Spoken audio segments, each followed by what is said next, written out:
Российская телеведущая о браке с таджиком. Вторую жену выберем вместе. Телеведущая из российского города Александрова Светлана Устинова, которая в середине августа вышла замуж за таджика Давуда Аминова и приняла ислам, рассказала спутник Таджикистан свою историю любви. Душанбе, 12 сентября. Спутник. Илона Ерош, телеведущая из российского города Александрова Светлана Устинова рассказала спутник Таджикистан свою историю любви. В середине августа журналистка вышла замуж за таджика Давуда Аминова через 5 месяцев после знакомства и приняла ислам. Всю жизнь искала его взгляд. Светлана и Давуд познакомились в социальных сетях. Приехавший в Россию на заработки молодой таджикский техник по обслуживанию самолетов попросил у журналистки помощи в изучении русского языка. Светлана призналась, что обычно не отвечает на такие сообщения, но в этот раз рука сама потянулась написать Давуду. Давуд сам нашел меня в соцсетях, увидел знакомое лицо и решил написать. По переписке я поняла, что ему очень одиноко, ни друзей, ни знакомых, ни родственников в городе, рассказала она. В то время Светлана вела национальную страницу в одной из местных газет. Пообщавшись с таджиком, она решила, что хочет написать о нем статью и пригласила молодого человека на встречу. Он сразу вызвал во мне журналистский интерес. Чем? Давуд, военный летчик, на его счету более 80 прыжков с парашютом. Посмотрев видео о его полетах в социальных сетях, я решила, что нашей газете нужны такие герои, поделилась телеведущая. По словам журналистки,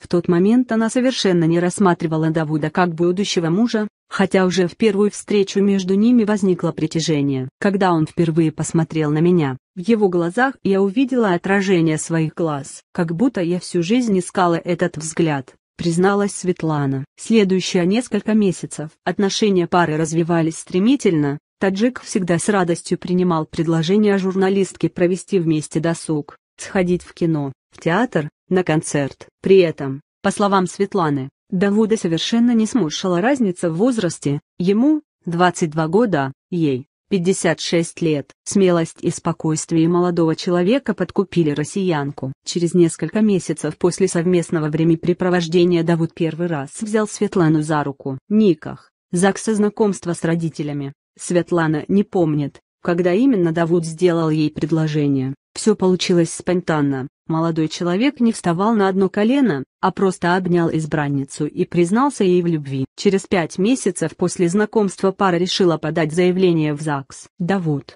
мусульманин, и журналистка решила принять ислам ради любимого. Влюбленные также совершили обряд никах, свадьбы в традициях исламского мира. По словам Устиновой, это решение далось ей легко, раньше она не была религиозна. Я очень долго шла к вере и в ислам вошла очень легко. Мой муж, очень правильный, он и его семья настаивали на обряде никах. Я эти убеждения разделяю, поэтому это не было сложным решением, рассказала она. Никах проходил у Светланы дома, поскольку в Александрове нет мечети. Проводил обряд местный мулла. Журналистка также решила воспользоваться правом смены имени. Выбор было решено остановить на созвучном с русским «Шамсе», что в переводе с арабского означает «луч солнца». Обряд смены имени проходит до никах. Имя выбирали долго, но в итоге остановились на Шамсе. Смена имени, как и никах, осуществляется сидя на коленях. Мулла читает молитвы с 3 сторон от участника обряда, а потом трижды произносит выбранное имя,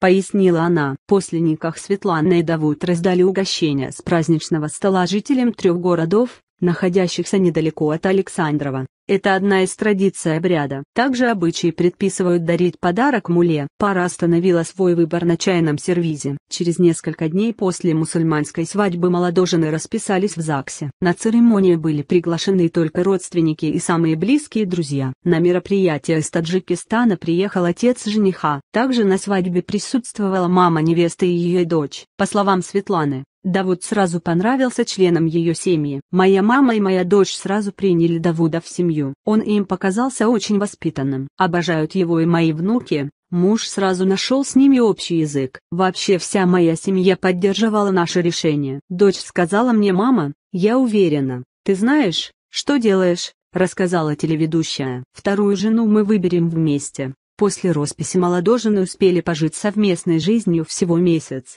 Затем Давуд был вынужден уехать на родину по делам. Светлана призналась, что это был настоящий медовый месяц. Никаких ссор и конфликтов у пары не возникало, а все вопросы решались мирным путем. Говоря о детях, телеведущая подчеркивает, что в ближайшие 3-4 года они с мужем не хотят об этом задумываться. Давуду нужно получить высшее образование, кроме того, влюбленные хотят отправиться в путешествие. По словам Устиновой, ее муж очень любит детей, и когда придет время, она не против, чтобы Давуд взял вторую жену. Мы об этом серьезно поговорили еще до свадьбы. Коран позволяет иметь 4 жен. Конечно, такое количество жен нам не нужно, но вторую через несколько лет мы выберем вместе. И дети Давуда будут моими детьми, призналась она. Давуд ее в этом решении поддержал, сказав, что жену они поедут выбирать в Таджикистан вместе. Главное требование к новой избраннице, чтобы слушалась Светлану и была готова к переезду в Россию. При этом телеведущая подчеркнула, что готова к официальному разводу, чтобы дети были рождены в законном браке. Простое женское счастье.